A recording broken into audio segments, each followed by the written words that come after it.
Welcome to our Bard's Tale 4 developer commentary. I'm David Rogers, lead designer, and I'll be your guide on today's adventure. The quest of my adventurers, Maeve, Tommen, and Sven, has led them through the Ficti Forest, which neighbors Skara Brae, to the mouth of the Forbidden Charn Dungeon. We treat our outdoor areas much like dungeons, full of twists and turns, traps, puzzles, and monsters. Our adventurers have just emerged from the hostile portion of the Ficti Forest, and are now approaching the Charn Dungeon itself. Do the rest of you hear that? Here, you hear an example of party chatter. As your party explores the world, you'll hear them talking amongst themselves about what they're seeing. Now, before we go any further, we heard you loud and clear. We won't be having the portraits bounce as they talk. This was a first pass at that system, and we're now exploring other ways to convey who's speaking. The goal is still the same, though. Enhanced companions are one of our stretch goals that we're including in the game.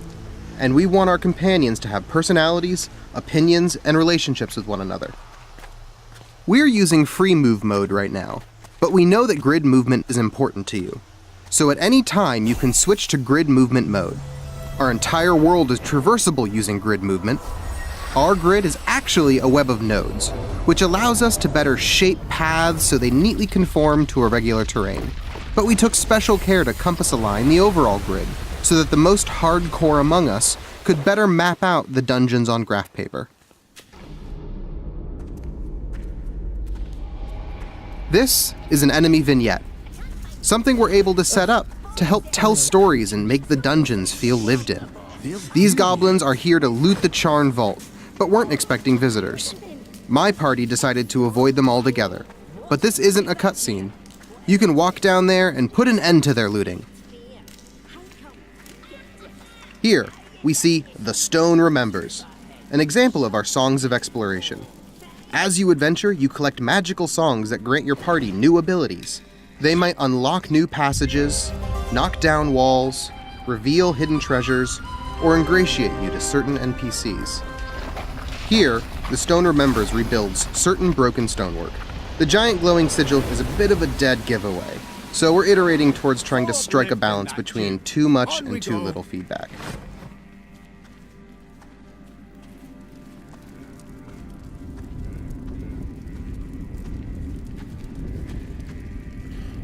This is a Fashan patrol. I see the Fashan as guard dogs of the Charn. Their giant eye and magical vision make them ideal sentries. Patrols work exactly like you'd expect. Enemies have a vision cone, and if they spot you, they enter a brief alerted state where you have a moment to try and escape before combat begins, if you wish.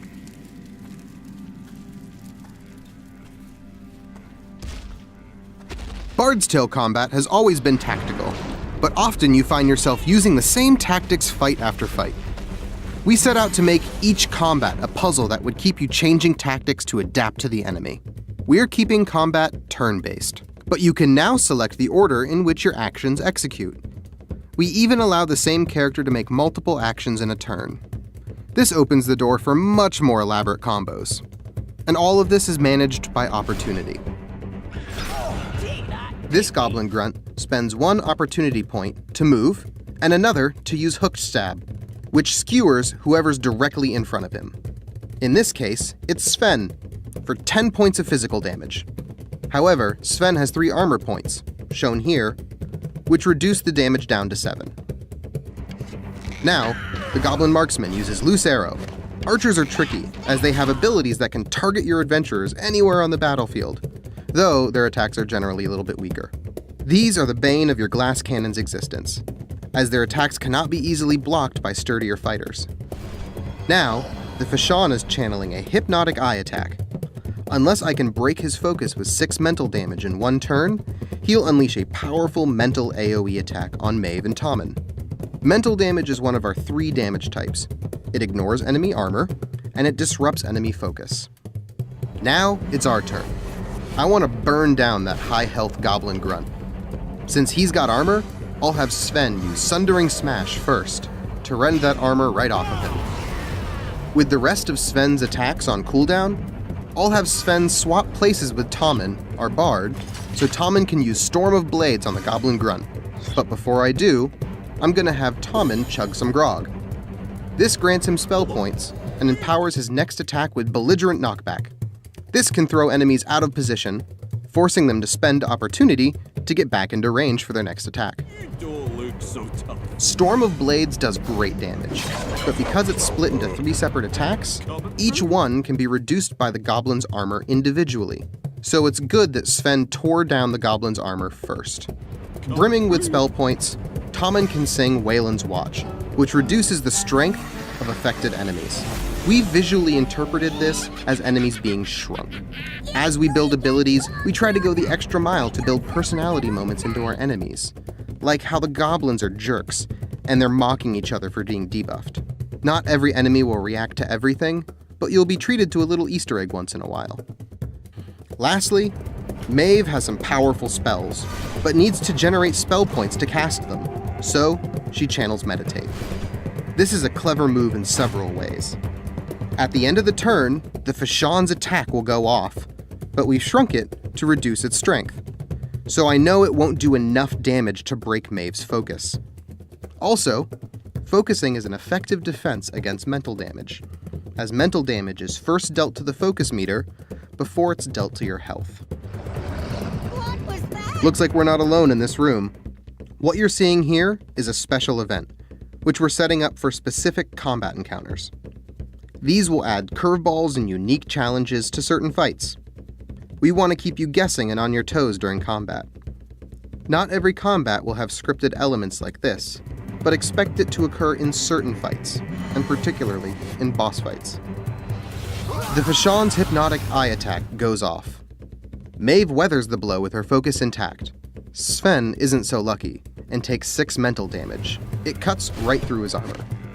The Goblin Marksmen hit us with a few shots, but thankfully, the Wayland's Watch debuff has softened their attacks.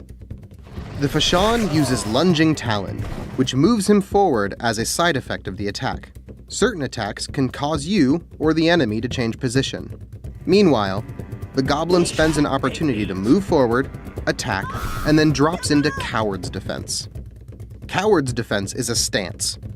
This works similarly to channeling as we saw earlier, except the ability comes into effect immediately and doesn't end until his focus is broken. Coward's Defense grants the Goblin bonus armor, countering Tommen's Storm of Blades. As the enemy ends its turn, Wayland's Watch wears off. Maeve's meditation is now complete, and she gains 1 spell point. It's our second turn, which means some of Sven's more powerful abilities are now off of cooldown and ready to be used. I move him into position and then use Maeve's Levitate ability to set up a double kill. Away with it. Sven has basic alchemy knowledge, which allows him to be armed with a potion of power during combat.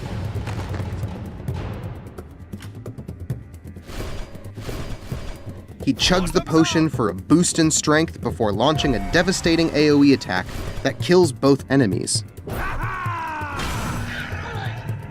He's pretty stoked about it, so he has a little celebration. Tommen's having a hard time getting through the Goblin's armor, so Maeve steps in to help. She launches Mangar's Mind Jab, which does enough damage to knock the Goblin out of his shield stance and fry his brain. The Goblin plays a custom Psychic Death animation, built for just such an occasion.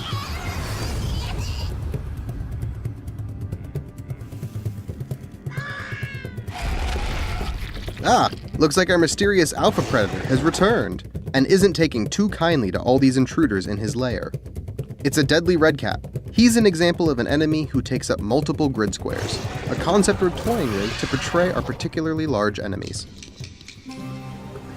A few things to mention as we draw a curtain over our party's uncertain fate. I played purposefully slow for this video to help show off what's going on.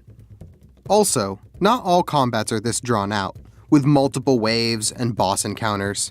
Many fights are fast-paced puzzles that are over in just 1 or 2 turns, that test a specific set of skills and cause attrition to unprepared parties. We also added a ton of mouse smoothing, specifically for this video so the camera would be easier to follow. I hope this has shed some light on the inner workings of combat, as well as the wider exploration gameplay. We think this is a deep system with tons of room for tactical growth and complexity, and we can't wait to share the rest of it with you. That's all for now. Stay tuned for more exciting future updates.